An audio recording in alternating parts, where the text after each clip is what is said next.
Good morning, good evening, good afternoon, everyone, and welcome to another episode of LunarCrush Live. John, how are you today? I'm good. You just reminded me how difficult it is to post GM on Twitter these days Yeah, because it's because you never know always where it is, GM. that's right. That's right. Yes. Could be GN for someone else out there. That's usually the responses. Or good afternoon. No one does good afternoon. Nah, Not busy. as cool. Not as cool. So today, everyone, we're joined by Marshall Hayner, founder and CEO of Proton. We'll be having him come on here in a second. We'll be talking about Proton, community strategies. We'll hopefully answer some questions in there. Be calm in that chat. You guys were crazy last week. So just a reminder to everyone, we do not take payment for our live stream. We bring on fun, hardworking individuals who have dedicated their lives and careers to the crypto space. Like ourselves, Web3, whatever you want to call it. I saw a tweet the other day. Someone's like, you can tell the way someone is, whether or not they say crypto or Web3 now. And then there was no context to it. So I don't know what to say to that anymore. Get in there and please ask some questions. And we'll try to get to those throughout the stream. And then hit that subscribe button. We've moved up quite a bit in subscribers. We're getting some good guests on here. So we're super stoked about that. So cool. Anything else you want to say, John, before we get Marshall up here? I'm excited about today's guest. I mean, we've been looking at Proton all year, so it's pretty exciting. I'm really thrilled that he's here today. So I know. bring him up. When you had you posted about it, and I was like, I'm pretty sure I downloaded their app like a while ago, and I looked on my phone and I did have it, and I was like, oh yeah, I remember that. So Cool. All right, let's bring him up. Marshall, what's up, my man? Hey guys, hey Joe and John. Thanks for having me on the show. I'm a huge LunarCrush fan. Oh, stop it. I am. I always check the social scores because it's a good. I feel like it's a good representation of what's trending before it's trending. So no, appreciate that, man. Appreciate that. So the way that we always like to start is, where are you in the world right now, and what's it like there? Yeah, I'm in sunny Los Angeles, California. I used to live in San Francisco for about 10 years, about a decade, and then moved down here in 2020 when COVID hit because the city kind of shut down. So I was looking for somewhere with a backyard, and it was warmer down here. It didn't feel like leaving California. I was either going to go north or south. So I went south, and here I am. But it's beautiful. We're a fully distributed team, decentralized team now all over the world after COVID because we just kind of realized we can go wherever we want. Why are we kind of holing up in this expensive office when we could just be at home, right? Or be wherever we want. So love it here. Awesome. Yeah, you chose the sun. I highly recommend and have a little bit of space. I feel like a lot of the entrepreneurs wanted the sun. They either wanted to go to Texas, Austin, Miami, but everybody was like, wait, we don't have to live in the cold. Okay, let's go. Yeah, I feel like Boulder used to be a place that a lot of people would go, but you're just not, maybe you're not seeing it as much anymore, but it's literally like everyone I talked to is either Miami, like back down to Los Angeles, Austin, or like then some people did go international, and some people just don't live anywhere anymore. They just like hop from place to place, which is also super cool. Yeah, it's easy to be a digital crypto nomad because your bank account isn't really tied to any country, right? So you can just kind of get up and leave. But yeah, it's definitely an interesting time, and I love how crypto is kind of, you mentioned earlier, so you can tell the difference between somebody who says crypto and Web3. We're evolving, right? We're evolving. We're kind of, it used to be just coins, and now it's coins and NFTs and digital assets, and watch it grow into all these other things. It's really cool to see. And I love how we've become so decentralized. I think crypto companies led the way for, bigger tech companies, and maybe some of them even got a little too overzealous because they completely changed their name to Metaverse or Meta or whatever. But it's an exciting space. Yeah. And, talking about that a little bit, you're seeing what's happening right now in Ukraine. And, there's a lot of people talking about crypto in that sense. They're saying, crypto could be used by Russia in order to pull some of their ruble out and move it into Bitcoin or something else. But then it's also, you're seeing tens of millions of dollars being donated to the Ukrainian armies, and just anyone over there that's trying to help out. What are your thoughts on that? Of like, I feel like Bitcoin's in this perfect spot where it's like, it's too small for Russia to use it, but it's big enough for like all the citizens and everyone else to use it. It's like in this perfect size where it's like, kind of sitting in the middle. But what are your thoughts right now on kind of what's happening with crypto over in Eastern Europe? Yeah, I'll start off by saying, it's a tragic situation what's happening in Ukraine. And, first and foremost, I think about all the people that are displaced, because in these wars, it's not usually the leaders or the government that's hurt. It's the people, right? So when you have sanctions and stuff like that, it's actually the people that suffer the most and not the leaders. When I saw a tweet comment the other day, when are we going to bring it to the leaders and not the people? And hold them accountable. And I think that that's, very true. And I think that Putin should be held accountable, and the leaders should be held accountable. And we're doing that. But sometimes sanctions are, necessary. I understand it's a tool to put political pressure on countries like Russia when they're waging war, and it's unjust what they're doing. But it's sad because it's the people that get hurt the most. And when I first discovered crypto, I thought it was so cool, because when I first discovered Bitcoin, this idea that you could have money in your mind, right? It might be hard to memorize like a normal like private key, right? That's kind of crazy, get a case sensitive and everything. But it's very easy to memorize, 12 or 24 words. And this idea that you could have money in your mind, that money could be portable and that it could be permissionless, was kind of the aha moment for me, that I thought, wow, this will be currency in the future. We'll see representations of dollars. We will see legal contracts. We'll see art. We'll see individuals' coins or brand coins. Everything. Eventually, securities and equities will be represented on blockchain, because there's a lot of issues around transparency in the stock market, right? And we saw that with Wall Street Bets and Citadel and everything that happened there. People want the economic opportunity. They want the opportunity to earn. They want the opportunity to create and be part of something. And that's why what they call, Web3 is so interesting, because it's not. I saw a great infographic the other day for it. Web 1 is read only. Web 2 is read and write. So read and write being social media, right? And Web 3 is read, write, and own. Right. And own being cryptocurrency and blockchain, NFTs and digital assets. And I think that's kind of going to be the aha moment. And anything that new technology that comes about that people so adamantly say is bad, you probably want to take a look at it, because it's actually upsetting the reptile part of the brain that says, I don't know how to use this. Right. And a lot of people get, upset about it because it breaks the molds, that it does something different. So I thought it was really cool over the weekend when Ukraine solicited money over Twitter, because we've been in the space for a while. We've seen the scams and all of these things. So when somebody posts a Bitcoin address on Twitter, especially if they have a check mark on their profile, you're hacked, right? That you're done. Shut off their account, alert everyone. So Vitalik Buterin gets in and says, this might be a scam. Arguably, it looked very scammy. And then they confirmed it was actually Russian government officials soliciting money with cryptocurrency. And I think that's so cool, because it basically says cryptocurrency is money. And for a long time, people have felt, is it money? Is it property? What is it? Can we spend it? And I was out there in the early days buying stuff with Bitcoin when it was under $1, right? Yeah. Little tins of salve, alpaca socks, prepaid Visa card. I just wanted to prove that I could convert this from one side to the other into money, or I could pay someone for it and they wanted to get paid with it. I think I donated a couple hundred BTC to what.cd when it was had donations when they opened it up, because they had no way of receiving donations. And so that to me is really cool. I think the next step is identity in a way that's that we can see on chain, right? So in the future, maybe it's like Ukraine.gov with a check mark. I don't have to worry that I'm, hitting the right address or whatever. It's very cool. Yeah. And with Twitter, especially, that is how people are kind of doxing like addresses in the right way with this conflict, versus before it was like, I know there was the Twitter hack like a year or so ago where it was like, every single person, the who's who was hacked. And it was like, which was actually a huge moment for Bitcoin, just socially, and people kind of seeing it and learning about it. But it is interesting how still today, there's a lot of people that are like, well, if I buy that Bitcoin, can I actually use it? It's like, well, there's a lot of like credit cards that are attached to some of these things. And it's like, it's almost in like, cause we've been here for so long, it's almost like so easily and insanely spendable. Like it's ubiquitous. It almost feels like in my mind, but there's still folks that are coming on board today that are still like, well, if I get some, can I even use it? We have a saying at Metal, it's real if you can eat it.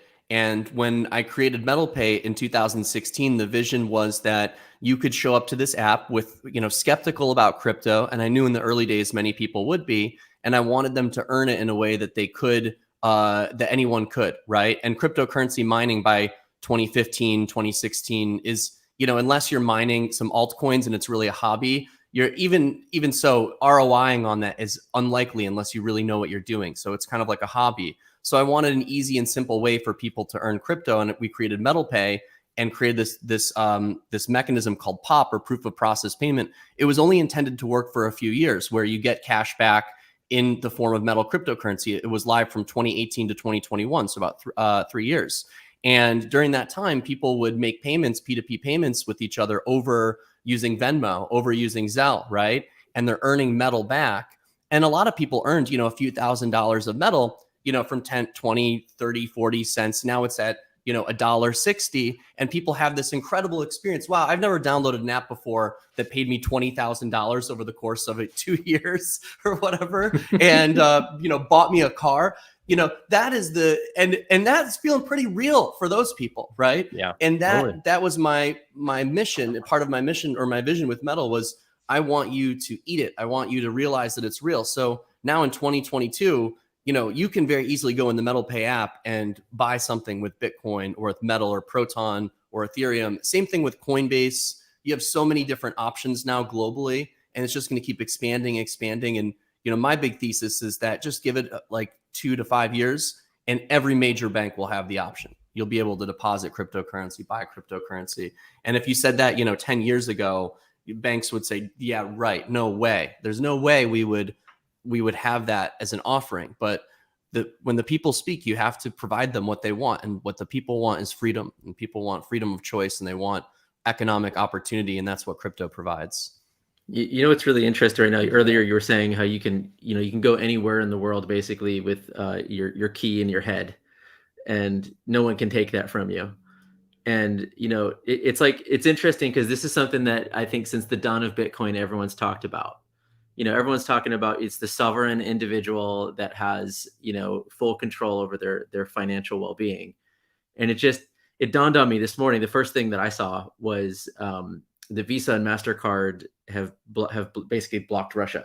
Like financial institutions in Russia, Visa and MasterCard will not work right now. And you see people, Ukrainian refugees, and it's horrible. The things we're seeing, it's awful. And I'm so glad to see them getting help as much as possible. All the donations coming in. But it's like, you see all that, and you see such a broken financial system. And it was all about a week ago that we were complaining about Canada, blocking access to their bank accounts. And it's such an interesting time. Where do you think this plays out? Is this the start where crypto is actually taken really seriously by mainstream?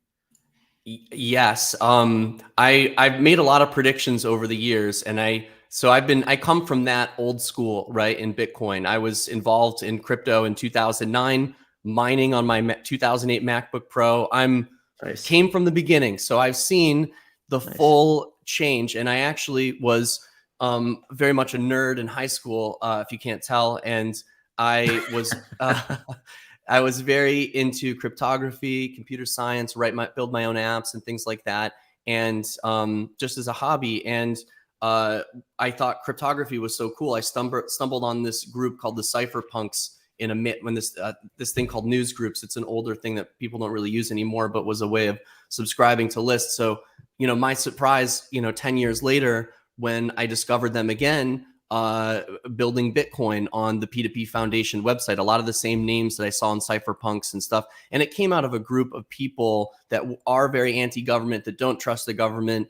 And rightfully so. There have been a lot of, the government, is here to protect us, but at the same time, there has been corruption all over the world, right?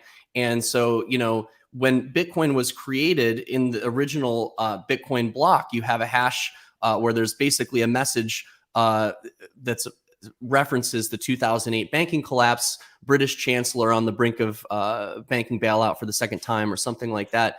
And it was a political statement in creation of Bitcoin from Satoshi Nakamoto and the earlier people, that we don't need a government for currency, right? And that's the really cool thing. I actually discovered Bitcoin through BitTorrent. So I was a big decentralization of data freak. So when I thought about the idea that money could be involved, I just dropped everything I was doing and started looking at that and got really excited about that. And it's really interesting to think so many years later that company, BitTorrent, was actually sold to another crypto company, Tron. And the founder, Bram Cohen, who's a legend, used to be an advisor here at Metal, went off to create his own crypto company, Chia. That's got to tell you something, that the future of decentralized technology has the engine of that, the heart of that is blockchain and cryptocurrency. And so that's the really, what's so cool about all of this is that I think in the future, governments will view cryptocurrency as money. And I'm talking about crypto commodities like Bitcoin. So you have forward thinking nations like Japan who have already put it in the currency code. And then you have, Governor Abbott in Texas, who's trying to add it to the universal commercial code for Texas to become currency. I heard rumblings that it's going to happen in Colorado and Wyoming. Wyoming just out of the blue announced they're going to do their own stable coin, state level stable coin. I think this is really tremendous because it's kind of an explosion of opportunity and also interconnectedness where things used to be shut down. And when you see all these people in the subway in Russia trying to tap their GPay, trying to tap their Apple Pay, what does that tell you? We need open source Apple Pay. We need open source standards with a ledger that can connect to it. And even if we can't serve a country because of OFAC, we need the so-called RegTech or protocol built into the blockchain to be able to differentiate. So it's a smooth process. So Russians' Apple Pay still works, or open source Apple Pay. We kind of built that at Proton, something called webauth.com, and we're building on the WebAuth end protocol. But that idea that you could just tap to pay anywhere, you shouldn't have to be bound to one service provider. It should be part of the blockchain, part of crypto, and it should be 24/7, never shuts down. And if the policies change, then you can adapt your technology around the chain, right? And think of everything you just said. I mean, it was the exact quote was Chancellor on brink of second bailout for banks. That was 13 years ago. And when you think about that, that was the mortgage crisis. That was when everyone's home got chopped in half in value, and Joe didn't get his job in New York City at the time that he was going to go work in New York, and it's like what blows my mind is think about that moment and think about today. Think about how much more dramatic what's happening today is than that moment, and that moment was what downed Bitcoin. And you so think about it. Oh, sorry. Go ahead. Yeah. No, go ahead. I'm just saying I'm blown away when you think about where we're at in time.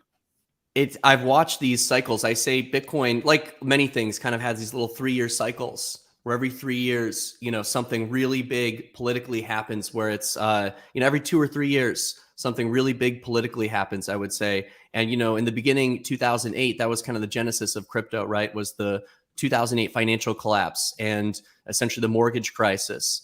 And then by 2000, flash forward another couple years, by late 2012, 2013, we have the Cyprus banking collapse. And this was actually where I really got into crypto. I was already in crypto as a hobbyist, but I thought that it might be my calling. After spending a few years playing around with it, I was really in love with it. I just didn't know what I was going to do with it. And in 2010, 2011, there weren't many crypto businesses, right? There were virtually none. The alpaca socks guy and some random people. It didn't seem like it was something that you could make a business out of yet. But I thought, wow, if this could replace PayPal, imagine that, the open source PayPal, right? Here I am 10 years later with an open source PayPal, beating PayPal to the punch. But I thought that could really, change the world. And that is something that's, it's kind of like Pandora's box. It's been opened. You can't reverse, you can't go back.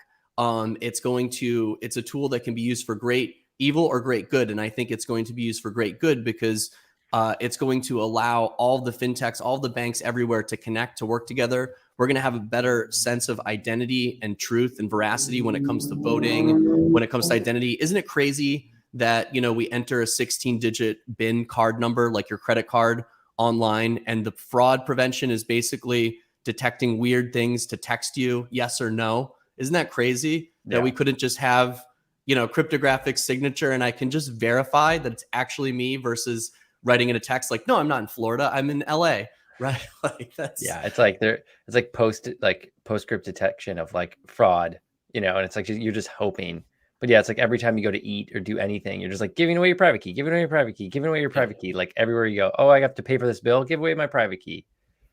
Imagine if that was a key to your house and you walked around with like a bag of keys to your house and you just give them out. And then at some point you hope to recollect them. Yeah, you don't know where they are. Someday your house gets just completely destroyed. It's you hope somehow you get a insurance text to pay for it. Someone's like 2 feet in the door saying, do you want this person in your house now that they're in your house? You're like, actually, no, I wouldn't like them in my house. They get the text to close the door. Yeah, it's crazy. And same thing with your social security number, and same thing with so much of your data. And then we're wondering, why are there so many data breaches, and why, and the system, the old legacy financial system is paying for this through insurance, and you're paying through it. You're paying through it when you buy something from a merchant, because the merchant's paying the merchant processing fees and pushing that cost off to you. So you're paying for the crappy system. Right. So it's up to us, you're paying for some banker to live in New York City and have to get paid $2 million a year, and also have like the rent on that building, that they purchased be $2 billion. You're paying for all that. You don't realize it. Where like a DeFi protocol could be supported by like an open source, or maybe like 50 people and have zero costs. Like that's my thing always when people are like, how do they provide all this yield? I'm like, the banks are getting the yield. You just don't see any of it. Like they're already getting it. It's just finally being passed to you for the first time. But something you said earlier, Marshall, was like, you're talking about all these different, like the different states. And like, we had like city coins on, before. And like, we talk about the different cities that are getting tokens. And John, I don't know if you remember, it was like even 2019, like we went through like a Techstars program, and everyone's like, well, I feel like maybe it's just going to be Bitcoin. What are you guys going to do if it's only Bitcoin? And I thought to myself, like, sure, a lot of the tokens that exist today aren't going to exist in the future, but there are going to be an infinite amount more that will exist into the future because of all of these use cases that are out there. And it's like interoperability is so key with figuring out like, hey, there's a renaissance right now of money. Like Wyoming, why wouldn't Wyoming or the cities in Wyoming have their own tokens that they could derive value from? And what is the value that is created in the utility of each of those individual things? Wherever there's utility to be had, there's a token that's going to be behind it. Exactly. And I think that, I said this, there's a video floating around from 2016, right when the company started. And it's like me walking up this mountain and I'm talking about it. And I said, every company will have a token. Every person will have a token. Every app and platform that you use will have blockchain integrated, whether you know it or not. And that was a very prophetic video because, in 2022, here we are, every company is looking at this. Every tech company is integrating crypto in some way. Your bank will definitely integrate crypto over the next few years. It's not even a question. It's already happening. New York DIG has 300 something banks in the United States. And why wouldn't you take the opportunity to be part of the economic renaissance? I mean, when you just say it out loud, it sounds like an incredible opportunity. Economic renaissance. Have we ever had an economic renaissance? It's happening right now. It's happening right now, and anybody can participate. That's the cool part about Web3 and DAOs, is that anybody can jump in. So I think that the future is happening right now. And back to your comment about the banker, with the $2 million a year or whatever, I don't mind if they make $2 million a year, but I better be getting 10% plus APY. Right. I don't care if they make 2 million and I'm happy, exactly. Then they earned it, right? But we're not happy. So that's the problem, right? We're not happy right now.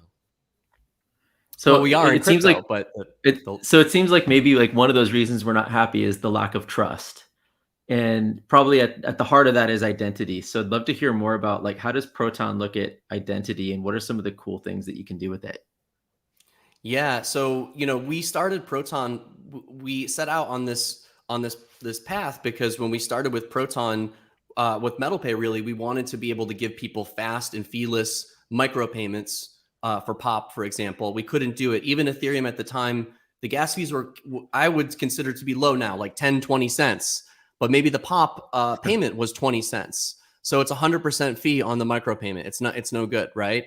And then we wanted to go a step further, that we needed to have identity on chain. My vision is that in the future, we will have identity on chain. In the beginning, it was pseudo-anonymous because it's V1.0, and 2.0 will have identity on chain, and that'll get better and better in terms of the services that can be offered. So I think, people are afraid, oh, am I going to get demasked by putting the identity on chain? The reality is, you can still have a pseudo-anonymous while having your identity on chain. So having a check mark that says MetalPay or Coinbase verified me doesn't mean that you have to share all of your personally identifying information to the world. And also, that's like having a bank account. I can have a bank account, but doesn't mean that my bank account necessarily publishes my statement, to the web for everybody to review. And that's kind of like the blockchain right now. So I think in the future, you're going to have this mixture of permissioned and private, where you can still be private, but there's still the ability for the right institutions, the right people to be able to see, maybe not the whole world. So with Proton, we built this identity standard where you can be, for example, at Marshall, at John, at Joe, and it's very easy to find you, right? You're no longer 1X whatever. If you tweeted on the internet, hey, I'm doing a fundraiser, and you're, at john.xpr, it's much easier because people aren't like, oh, that's a scam, right? Like what we saw with Ukraine. So also when it comes to identity, you see Apple, when you can sign up for apps with Apple, it's really handy, very great feature. Face ID to sign up for a new app. You can share your email or you can hide your email. Very similarly with Proton, we came up with this idea that you should be able to log into dApps, link your identity, link your bank account. When I sign up for a new fintech app, I don't want to type out my SSN. I don't even want to give it if it's not necessarily, right? But I want to go through that process. Instead of it taking me 10 seconds to a minute or two, I just want a Face ID, and I can tap through the data that I do want to share. Oh, wants my social? No, I'm not sharing that. Well, maybe I don't get, the higher level access. That's fine. All of that stuff being open source and an open standard, that's what we're building on Proton. So right now you have the ability to verify your name as a consumer. Soon you'll be able to verify your name as a business, and you get a little check mark on chain, sort of like Twitter. And the idea is that we have these different domains, a KYC domain, so you can essentially, as a identity provider or a fintech, you can register like Coinbase.kyc or Trulioo or LexisNexis.kyc.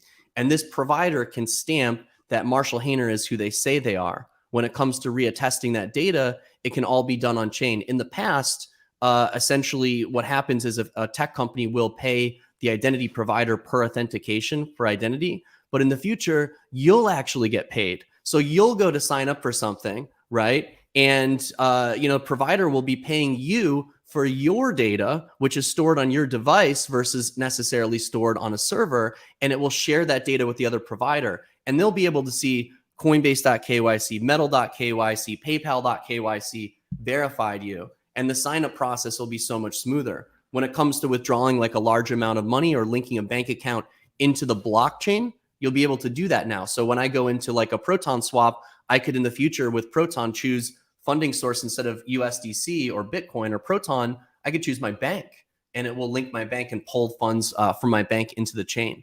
So this is kind of the vision, that it's a better SWIFT, it's a better Visa.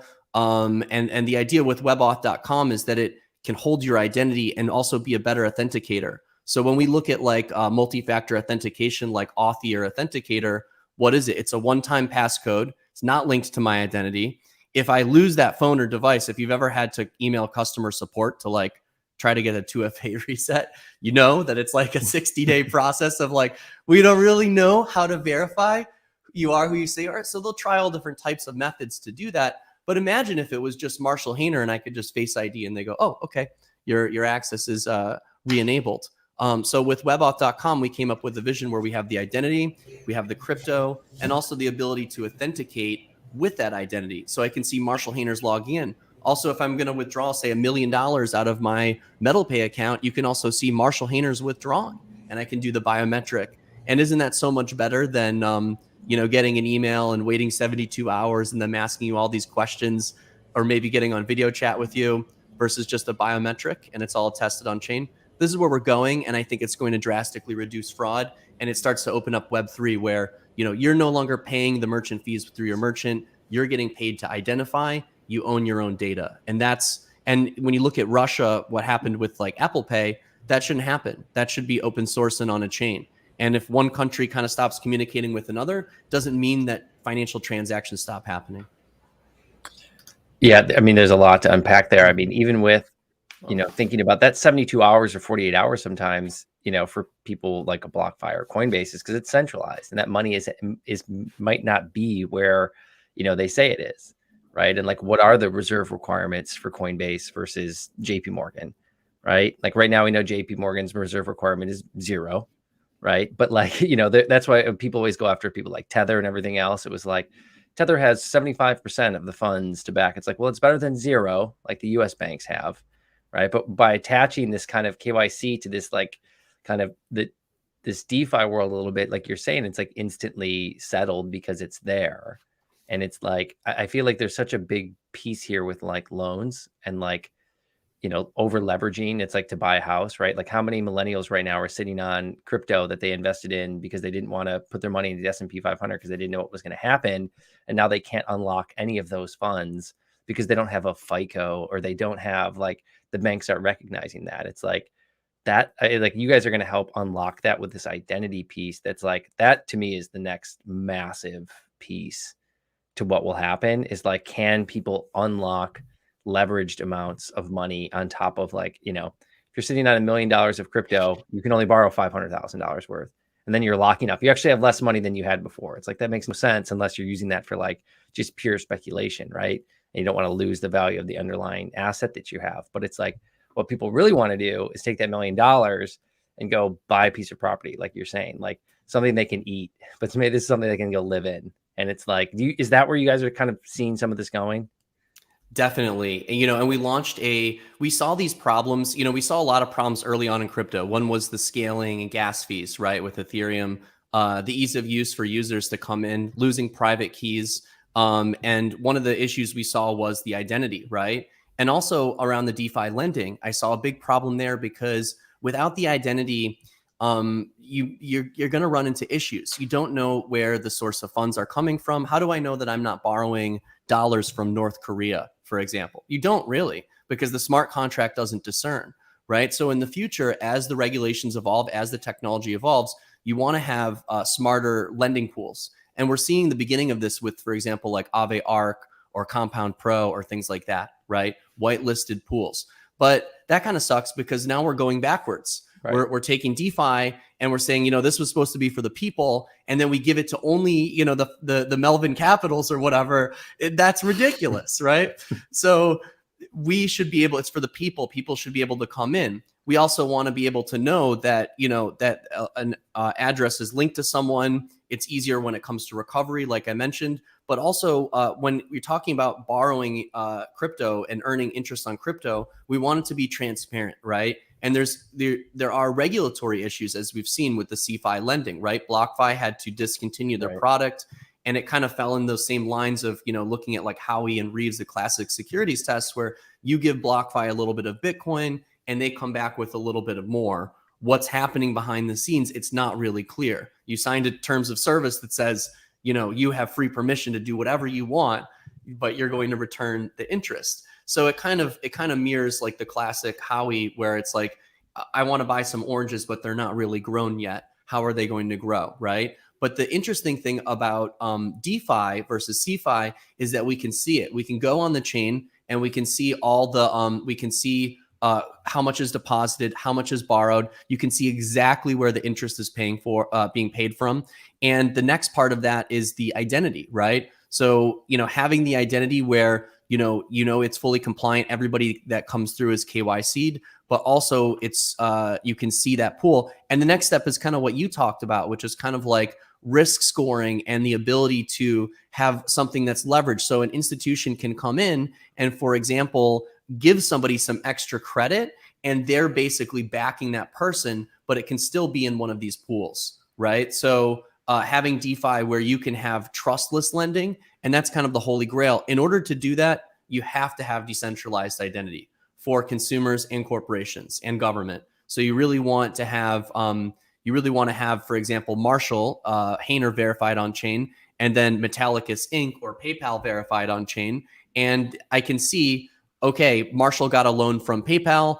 He has a good credit score. He has crypto collateral. It might be above his crypto collateral, but this institution is kind of backing him on the loan. And I think that that's going to play into DeFi into the future. But we started with collateral backed because we just didn't have that in 2017, right? We didn't have the technology. But now it's 2022 and we're quickly getting there. And you know, Proton is working on this. I've seen other projects like TrueFi working on this. I know that this is something that's coming. And I really believe that with the advent of crypto banks, and we got a first taste of crypto banks in 2020, where we saw the first federal applicants in the United States. Metal was one of them with First Blockchain Bank. And then things kind of changed because the president and the change in office, and we saw a comptroller, the comptroller of the OCC left, and a new comptroller, Michael Shu, came in, and things kind of got put on pause because it was a different administration that had taken all these chances and opened up the banking system. That's going to come back, I believe, and probably open back up. But in the meantime, one of the interesting things that's happening is you're seeing at the state level, very competitive stuff happening at the state level, like Wyoming launching their stablecoin and state level banks coming about. So I think that there's just going to be this massive explosion. And at the underpinning of all of it is going to be this thing that I think a lot of people didn't see coming, which was decentralized identity. It may not seem sexy now. It may not seem, whatever. But when you are earning all of these points and rewards, and you can borrow against it in multiple different markets, and it's just way beyond any financial access you've ever had before, it's going to make a lot of sense, right? And when we changed the Proton wallet to webauth.com, people, scratch their heads and say, I don't get it. It should be called Proton Wallet. Why are you calling it webauth.com? First of all, it's a badass domain, right?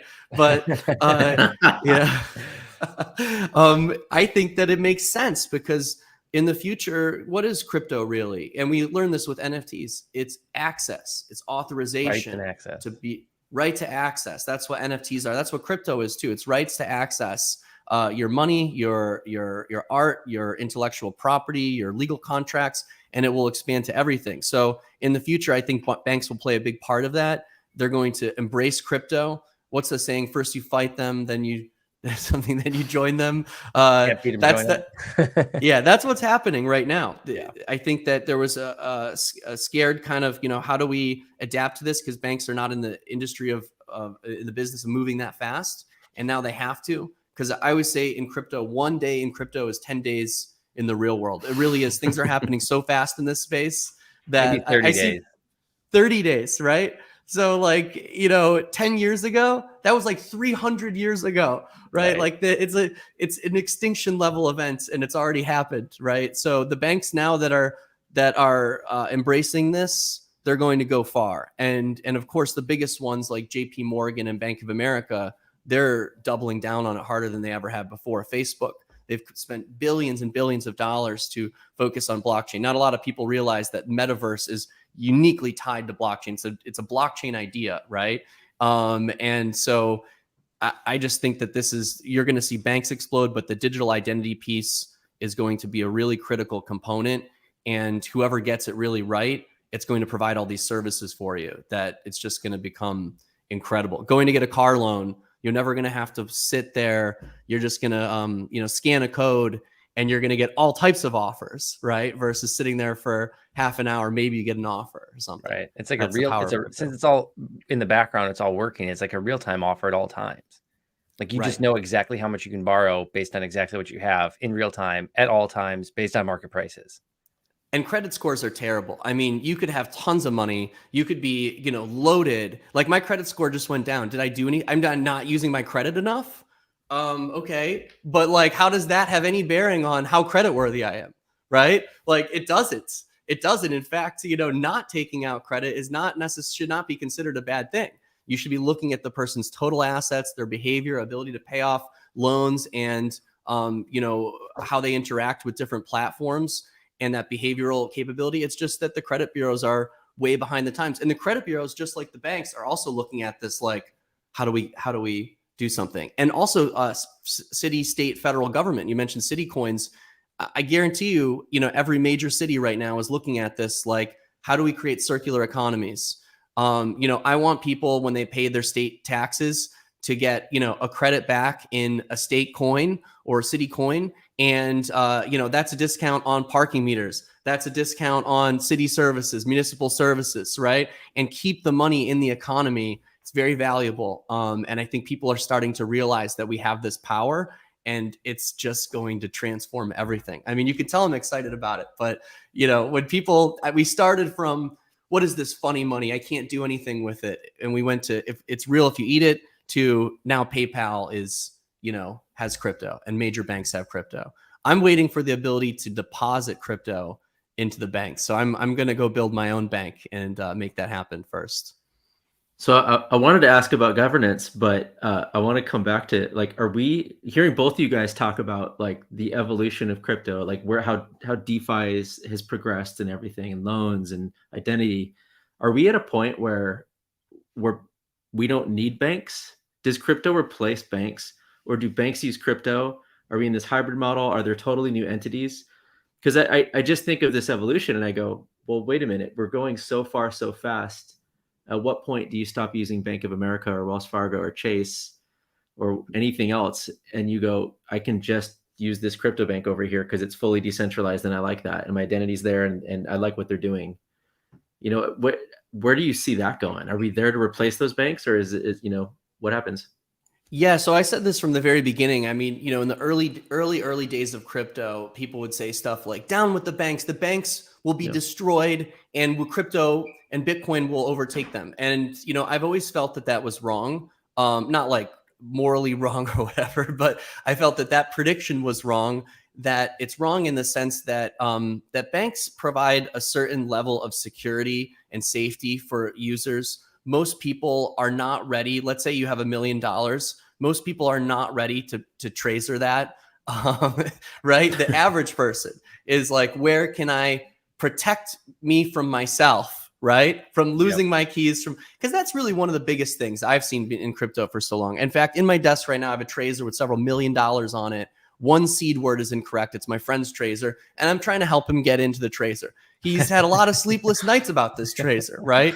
So banks have, you know, it's probably a capitalization. It's a capitalization somewhere. It's there. I said, don't worry, it's forcing you to appreciate, right? But like, you say something there, Marshall, with like, there's a reason that most Americans, you know, the net worth is in insurance accounts and retirement accounts, and it's part of it is because they can't access it, right? And so when we say like, hey, I can just walk into any car dealership and in real time I know exactly how much money we have, that kind of is the reason that we got into the 2008 crisis, where people are like, you know, part of it was bankers, like predatory lending, where they're like, hey, you can get a lot, you can get another house, but it's partly on that person to say, should I get another house?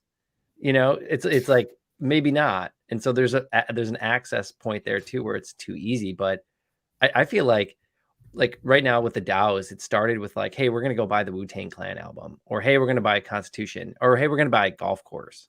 Right now it's like fun stuff, kind of like whatever, it's esoteric, it's out there. But what's stopping one of these DAOs in one of those states you're talking about that's like more pro crypto? Hey, I'm going to buy like a credit union that's only in Wyoming, right? And it's like, it's kind of going at it from a backwards direction versus saying, hey, JP Morgan's going to go buy, you know, is going to go buy like, you know, some sort of like DeFi platform. It's like, why wouldn't the DeFi platform buy the regional bank and start there? Wow, it's almost like you're describing Metal as a company. You know, yeah, I 100% agree with that. I frequently call Proton the people's blockchain because we have not taken a single VC dollar. There are no VCs involved. There are no whales coming in to crush you or to try and shape the protocol to work with their other portfolio companies. I have no board members that are, you know, telling me I need to acquire Sliceline or whatever. And, you know, so I call it the people's blockchain. It really is created through all these people coming together, the community. What's so powerful about crypto. And, you know, I think VCs have a valuable element, but you know what? They're freaking out right now because there's this capital formation happening that's completely out of their control. They used to have a mafia, right? You have to go to YC, you have to do all these things, you have to follow us. And by the end, you know, you're as the founder going to make very little in the IPO, but we're going to make it. But we supported you in the beginning, so that's why it makes sense. And now all of a sudden, you know, the best description of this was when Jason Calacanis, a famous VC, went on Twitter and said, "You little crypto dipshits don't know what you're doing." And he had this like little meltdown where it was like, "Oh, wow, they're like they can't take it, right?" So they've gone. Yeah, got them, right? So now they're going full into crypto. And I think... What just happened to my screen? Your screen saver behind. I thought you were trying to pull up his tweet because it's pretty funny. But funny though. Yeah, they're having these meltdowns of like, they're getting all pissed, but a lot of them caught this wave, to a serious extent too. But it's like the more they get into it, the more they realize like, okay, if I can't like sit in my ivory tower and yell at everyone anymore. Like there's too many people to climb up and take this thing down. And it's like the thing that I think is really interesting is some of these other Web 2 founders that have kind of been talking shit for like the last 3 years of like Bitcoin's going down, or like they raised $4 million and it sat like in USDs, and during COVID, and everything else, they now have like $400,000 left, where like the crypto company that raised $4 million 2 years ago suddenly has $12 million in the bank, and they're all pissed, but they're like starting to come over a little bit like, okay, maybe there was something over here. Because naturally the really good VCs are going to catch this because they see it. Like they know the world is shifting underneath their feet and they're good at moving quickly. And like the really good founders, even from Web 2, are the same way, where like they can move their feet quickly. And a lot of those are the now Web 3 founders, is because they're like, oh, like you're saying, like, screw that, I'm going to do something else. And so it's like we're good at adapting and iterating quickly. And it's like, think about how quick everything's changed in the last 2 years. It's like going from like DeFi to like, social tokens and NFTs, and now DAOs are buying golf courses, and now the banks are trying to scramble. Every single brand is in it. We knew there, I think there was like one Super Bowl commercial last year, something crypto oriented maybe. And this year it was like completely overtaken by that. It shows you how much money and how much attention is on this. It's like, I remember back in advertising, the word used to be like digital transformation. Oh, you have to, digital transformation. And now everyone's like in these big brands is now seriously like, what the F is this? What is Web3? Like they're so far behind. And so I don't know, it's pretty wild to see this transformation. How, like you're saying, like our industry's month is another industry's year. It really is. And I think, the transformation, we as a community in crypto have to be very welcoming to let people in, because they're going to come to you and they're going to say, how dare you pollute the environment with your NFTs on Ethereum or whatever? Well, then go to Proton, right?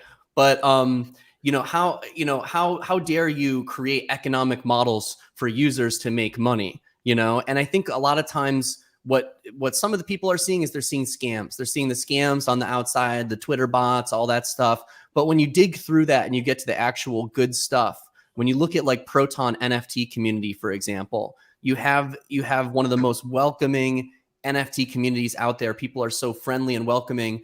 I heard that saying became popular. I think came kind of from the Bitcoin maximalist movement. Have fun staying poor. It's a very bad saying, because it's condescending to people from the outside coming in. We need to welcome them in. We need to teach them and show them. And even if they say this is a scam or whatever, show them how they can earn money. Show them how they can make money. I remember when I first, to go back to my history, first approached Bram Cohen, founder of BitTorrent, about Bitcoin. And he said, it's a scam.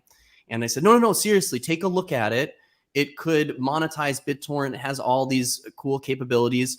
When I was with the Stellar Project in 2014, they were trying to convince Dan Kaminsky to join as a researcher, as an advisor. And he said, he's a famous security researcher. He said the same thing. It's a scam. But then he dug into it and they played with it and they tried to hack it. And they all came to the same conclusions. Wow, this is one of the most incredible, transparent, unalterable ledgers, computer science experiments of all time. And what could we do with that? Do this incredible, crazy stuff. So when you said earlier, couldn't like a DAO buy a bank? Well, I think Proton is a great example of that, right? Proton is literally, doing exactly kind of what you just said, right? You have the JP Morgan that are going the top down that are like, we don't really get this, but we can spend billions to figure it out, right? And we will siphon, the people from the Web3 community, from the crypto community, and they'll figure it out for us. But it's going to take them a lot longer, because you're not going to find those people who are as passionate to build up there, because the options are not, you're not a real owner. The part about Web3 is, okay, JP Morgan, how many coins do I get? Oh, I don't get any? Yeah. Oh, I just get dollars? I don't want dollars. They're going to build it wrong. Yeah. Does JP Morgan just end up being a custody solution for people that don't want to store their keys? Probably. I think it's going to end up being a custody solution, clearinghouse. I do think that they will offer crypto deposits in their consumer and corporate bank accounts. I do think that they will offer a lot of the things, but I think that they'll probably find a niche in custody and probably like packaged securities products of crypto, sort of like other things that they really specialize in, you know. But I think the really cutting edge stuff, for example, like digital identity, that's going to be a company like Metallicus building on Proton, like Metal building on Proton or something. It's going to take really passionate founders, people that are really just obsessed with this stuff, to keep experimenting and take the risks. Because these bigger companies, they don't want to take the risks. They want to try to acquire companies like us to take the risks. And I've gotten my fair share of offers from the Fortune, 100 companies to acquire. I'm not interested, right? I'm not interested at all, because then I'm just, this whole vision, this whole opus that I have would just be sold for some money that is depreciating, that I'm going to go buy crypto with. And I don't get to finish the vision, because the vision is to change the system. We have a values statement at Metal. It's always act in good faith with full transparency and accountability. And when we used to have an office, I put this on the wall because I think about the other banks out there, and you think about like Wells Fargo opening accounts without people's knowledge. You think about the financial crisis where they're selling mortgages, where, somebody who can't afford even one house is like, oh, I've got 8, that's a problem, right? And how is crypto going to be better? It has to come from the people. So when I say the people's blockchain, I'm talking about Proton.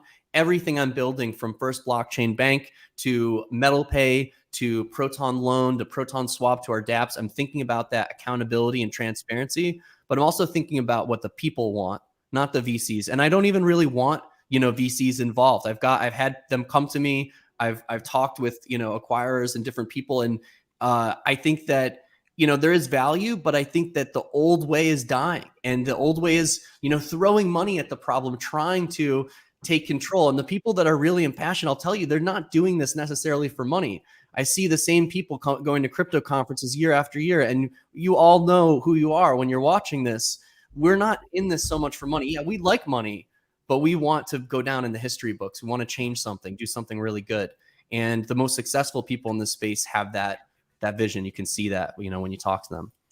My favorite thing is going to those conferences when the market is way down and the conferences just happens to be at like the day of the bottom, and you see those same people, and I'm like, these are the hardcore people that you're going to see around here for years to come. It's a beautiful thing. It's actually the best time to go to crypto conferences is when the market is way down.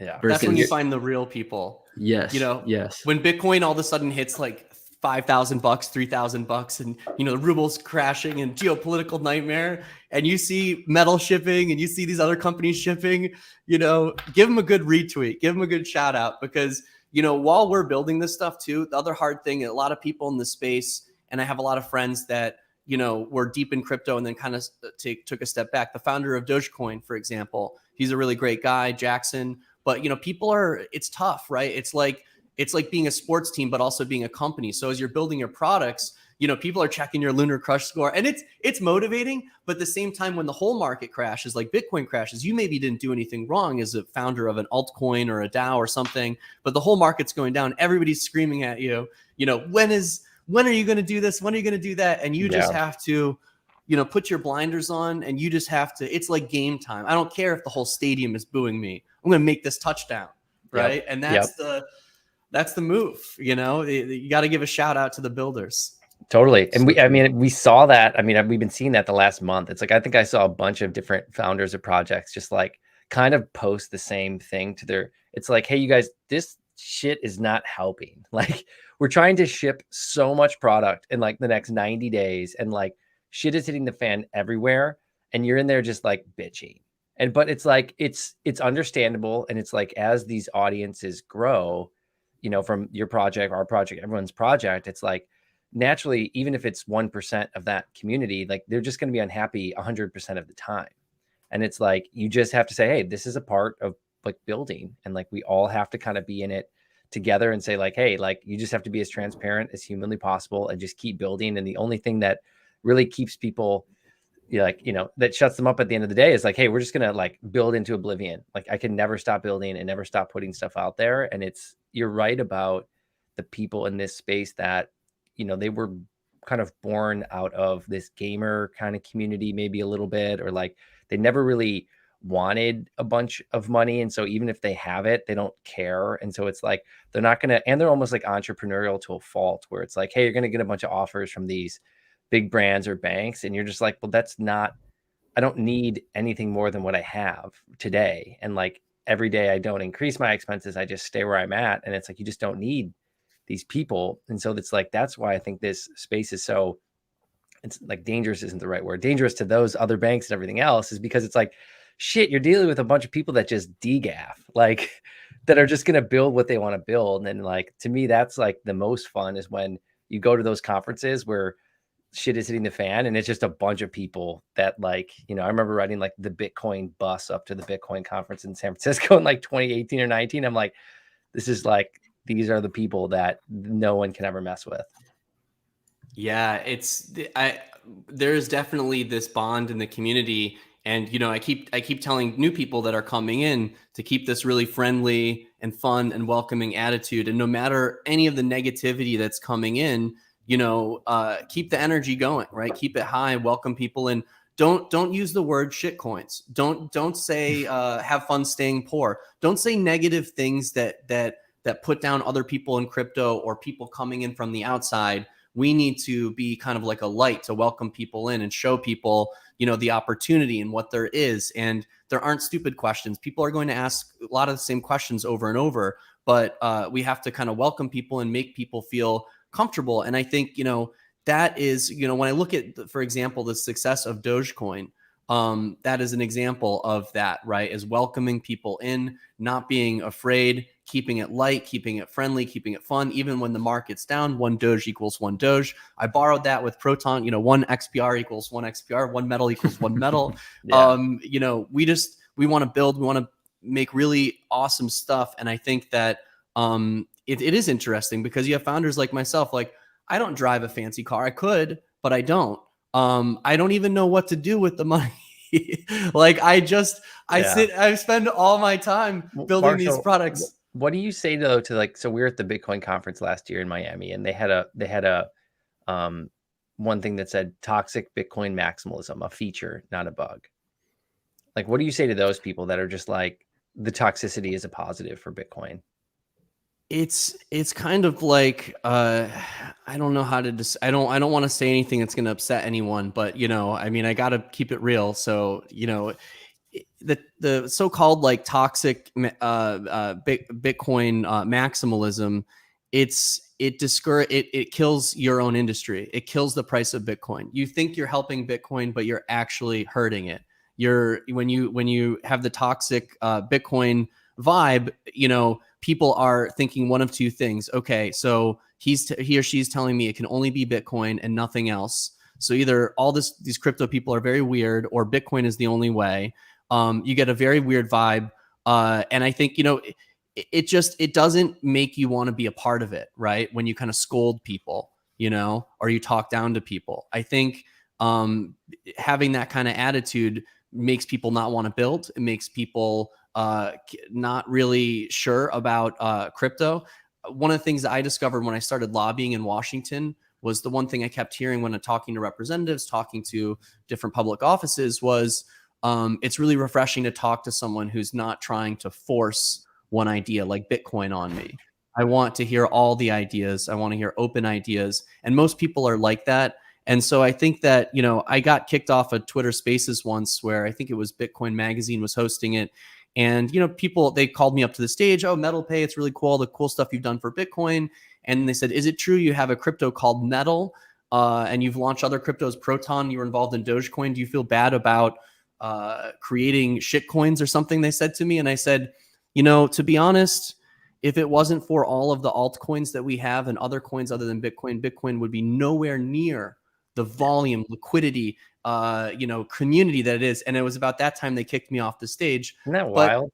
it's true. It's true, because isn't Tether an altcoin? Aren't stable coins an altcoin? You know, without stable coins, you couldn't have the price discovery that you have of Bitcoin. Without the alt market, which is a big portion of the market, you couldn't have the experimentation and the ability for people to come in and try new things. I can't necessarily convince the Bitcoin core developers to make some crazy change, but I can fork Bitcoin and try it out. And I frequently say crypto allows more economic experiments in a shorter period of time than has ever happened before. And this is why it's changing the world, is because previously this was all done in a classroom, and now it can be done in code, and it can be done in real time with real markets where you never could experiment with that before. I saw a post on Reddit the other day where somebody said, a professor I've enrolled with is teaching about Bitcoin, about cryptocurrency, and it is the worst class because they know so little, but they're teaching all this stuff, and I am like way beyond them. You know, is academia dead? Are all the subjects that I'm learning is actually like this? Like they don't actually know. And so I think, you know, and that's because it's in academia, you don't get to actually put these things into the real world as much. Very rarely do you get to do these experiments. So in crypto, we have all these experiments that are happening very quickly. And I think that's going to completely change the banking infrastructure. To go back earlier, what you said, are banks going to die? No, it's just going to be like Blockbuster, right? It's just going to be like Netflix. The physical branch is going to disappear. That huge building with all the offices, gone. The teller windows, like there will be tellers, but they're going to be few and far between because you're going to talk to them on your phone. Paper checks, those are going to go away, right? Everything is going to change into a digital format. Banks won't go away, but the way that banks are run and the technology that banks operate on will become highly, highly integrated. I want to say in some ways eventually, and it might take 30 years, dependent on decentralized ledger, distributed ledger completely, because the thing is, it keeps us honest, right? It keeps us honest. And when I look at governments that are banning Bitcoin, the governments that are banning Bitcoin, how corrupt do they look to you outside of that issue, right? Mm-hmm. Well, they look super corrupt, right? Russia, right before it went to war, said it's banning Bitcoin. China, CCP, I'm probably going to get, blacklisted and can't go back to China after saying this or whatever. Don't worry, I won't go to Russia anytime soon. But, they're corrupt. They're corrupt. And it's almost like a litmus test for corruption. Will you allow open experimentation with banking, with finance? There is a way that we can do this without risking the financial system. And I think regulators are coming around to that. CEOs of banks are coming around to that. And you're going to see two different types of banks. One is the large JP Morgan, Steve Buscemi with the hat that says cool or whatever on it, or rock band. Hey kids, I'm the banker here. Is this cool? And then you're going to see people like me who came from it. And, I'm listening to everything that you guys want, and I'm building it into our banking products. And while keeping the idea of responsible innovation, regulated innovation, because we can have our cake and eat it too. We can have cool DeFi inside the banks. It just requires some entrepreneurs to really, get socked in the face a few times and really go out there and take a big chance and take a big risk.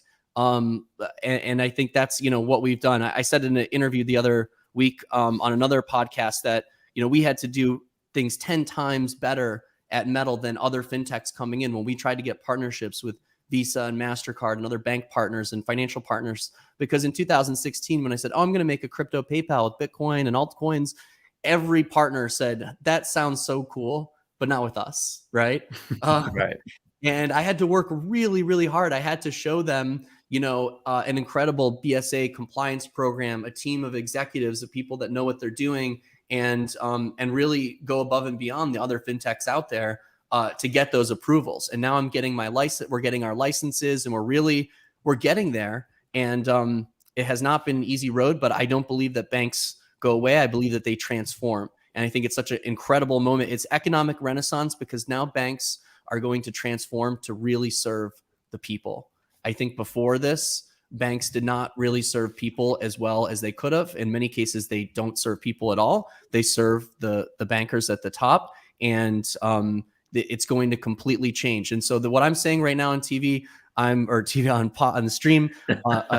This is the new TV. This is the new TV. This is the new TV. What I'm saying to people, sorry, just kind of came out of my head. It feels like TV, right? What I'm saying on this stream is probably going to piss off a lot of bankers, probably going to make a lot of enemies.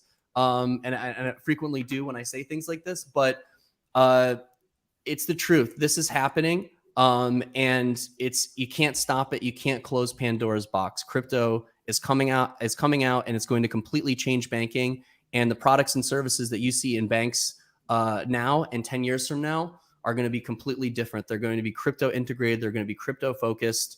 And whether you know it or not, you're going to be using decentralized ledger. The idea of Zelle, where I can send these fast payments between bank accounts, Proton will enable that globally. And Swift and all these other systems, they're very nervous. But the truth is that they either have to adapt or die. Well said. And Big deal. you know, we're behind you, man. We love what you're doing. We love what you're building. And it takes builders like you that are super passionate. And if people are upset about passion and upset about change, then all that means is that they're just not willing to adapt. It's people don't want to think they're wrong, right? And many people have a very hard time changing their mind. It's the hardest thing ever, and they always like recluse back to I was right, and I'd rather just die on this vine than just literally change your mind and like move forward and like think about the innovation that comes from that with just one mindset. So keep pushing. Thank you. It's those people that take the chances, like you said, that are not afraid to take the risk, especially when the market's down, especially when people say that this won't work or telling you that it's not going to work. Take the chance, take the risk, because the crypto is going to just completely change the world over the next 10 years. And I know that we all feel that way, but just watch, just have faith and watch. Amazing. If not crypto, then what, right? I mean, it's obvious. It's just so obvious. I have two questions. I know we're running over on time a little bit, but I'm super curious about how does Proton organize itself? You know, what does the team look like? You guys, it's so interesting. We actually did the exact same thing. We had an office and we said, you know what, this COVID thing made us all go work from home. And now we're like, wait, we're all so distributed. What do we do? Everyone's everywhere. And it's like, how do you organize to ship for success, to evolve? Like, what are you doing with the team? Yeah, so Proton, as a DAO, it has a consortium, which is kind of like a group of miners, block producers that present kind of core issues and things to the block producers to vote on, and then the block producers kind of act as like your elected representatives. So it's a little bit different in Proton, where you vote for these block producers who vote on core issues that are usually presented by the consortium. So we have a lot of open source developments happening with the block producers. Shout out to, Bounty Block, building their NFT program, Greymass Anchor, Proton New Zealand with their metaverse, Decentralized Exchange, glbdex.com. There's all this cool stuff that's happening. The core developer, Metallicus Inc., that's sort of like the Ethereum Foundation to Ethereum, or Consensus, or whatever. So Metallicus Inc. is the core developer of Proton. And we, after COVID, we went really fully decentralized, right? I said, okay, well, I'm going to move out of San Francisco if everything's shutting down, came down here. A lot of our other team members said, I'm going to go to Santa Barbara. I'm going to go, to the East Coast, or I'm going to go wherever I feel, New York, wherever I feel comfortable. Right. And I think that was really great. Tools online, Slack, all these things have made it easier to collaborate. But ultimately, we've had to really embrace this kind of global vision. So, my co-founder, Glenn Marion, he's in Belgium. So I'm used to, international time zones and time differences. But, we do have meetings where we're up at 5 a.m. The other side's up at 5 a.m. I had just one the other night where they're like, oh, 5 a.m. is kind of a rough time for us to meet. But, you make it work, and you make it work with all these different international teams. And I think that crypto has really, the idea of the DAO where all these people can join from all over the world, it's really opening that up. And for us, we just really embraced it. We went all in. When we stopped hiring in the San Francisco Bay Area exclusively and expanded globally, the talent pool just shot way up, right? And the company starts growing. We start going from 20 people to now we're almost 100 people, right? And that happened over the course of like 2 years, right? Like massive growth inside the company. And so I think when you stop looking at like this one area and you start expanding your geography to look at all the different areas, I think that there's so many opportunities. And it's a shame what's happening in Russia and Ukraine. There's a lot of great developers in Russia and Ukraine. I want to give a shout out to Crypto Alliance, one of the top block producers and miners on Proton, who's based in Ukraine. And I hope they're doing all right. They've done incredible work for Proton blockchain, one of the pretty much core founders of Proton blockchain. So, you want to hire people from all over the world. You want to support people from all over the world. And, we've supported Ukrainian developers, Russian developers. It's a shame what's happening. Hopefully sanctions don't prevent us from working with people in those countries. It could happen, and we're afraid of that. But we work with people all over the world. So there's just so much, opportunity to go everywhere. I encourage companies to do that. And I think the faster you do that, the more you can grow. I think communication issues can be tough, right? And so that is, I think, one of the big challenge of international teams, the communication issues, language barriers, time zones. But the incentives are there, and with Zoom and this digital world, I think about into the metaverse. Right now, the graphics are kind of crappy and they look like these video games from like 2000 or whatever, like Minecraft.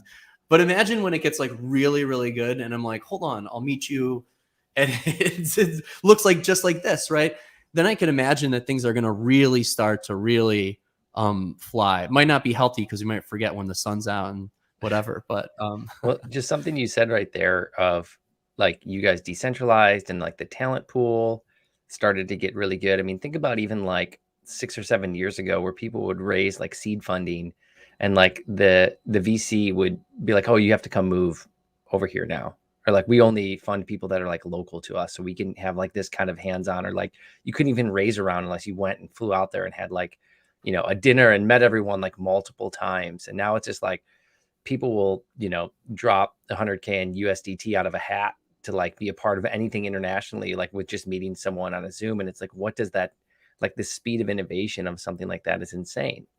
And it's like people used to be pinned down to these geographic locations of like, think about that. You'd have to like move to Austin because like the VC like had their office there. Like, it sounds insane now. It's crazy. When I started Metal, I pitched to some early seed stage investors. I'm going to go build the crypto of PayPal and get regulated, make Bitcoin regulated, crypto regulated. And they're like, yeah, right. Yeah, right.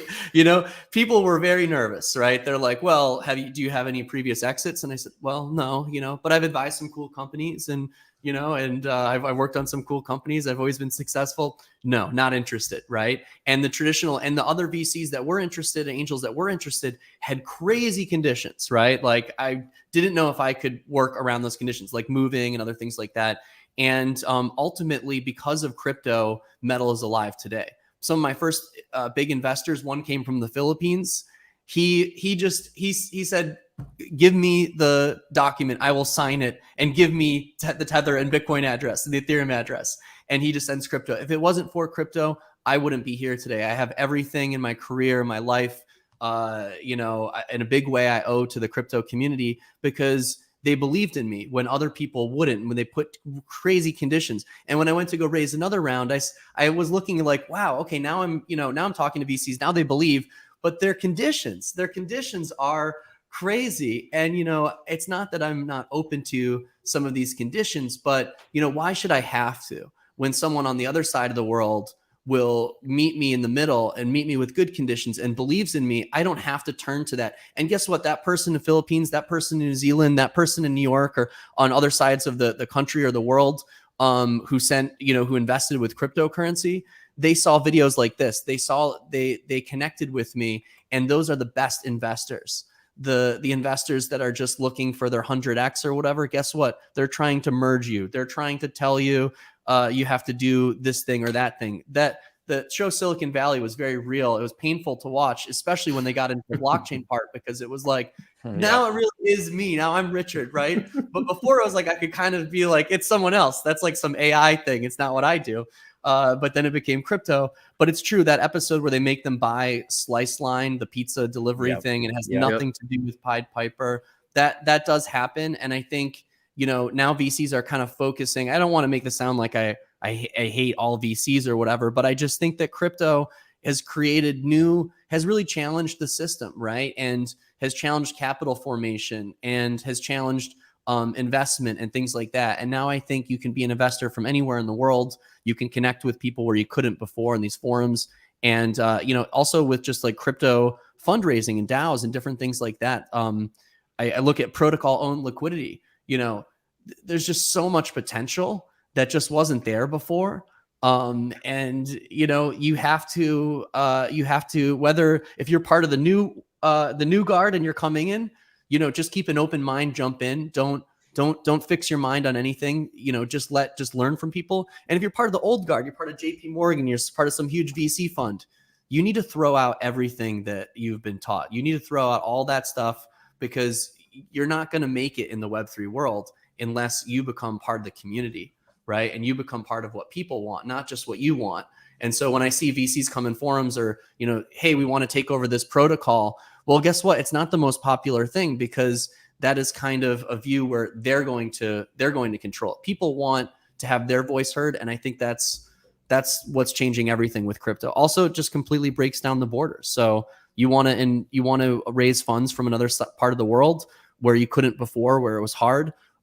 You can do that. I want to give a shout out to one of my first investors, Paul Gray, is the top crypto miner on Proton, Proton New Zealand.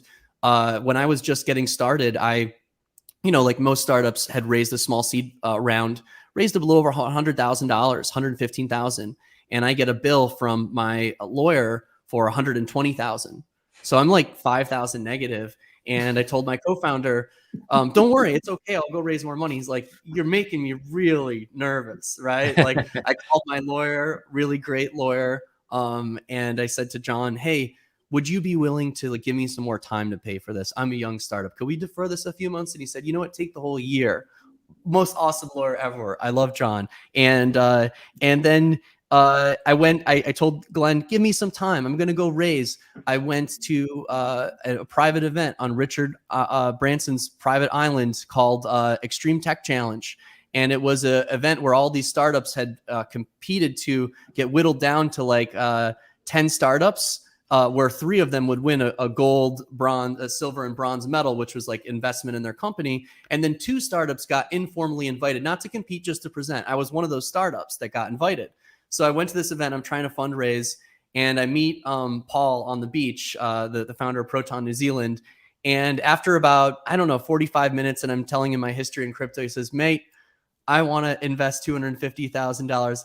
Handshake deal. And before I could even get him the documents, he had wired the money into my bank account. That's right. Awesome. And so that kind of vibe, and I got that same vibe from other people in crypto.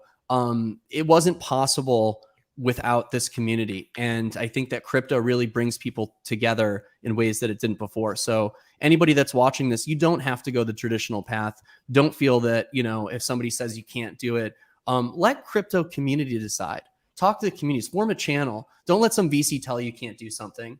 Let 10,000 people in a room tell you you can do it, right? That's what's so powerful about crypto. It's amazing. Well, that's a beautiful message. I think that's a great place to end it today. Marshall, appreciate it, man.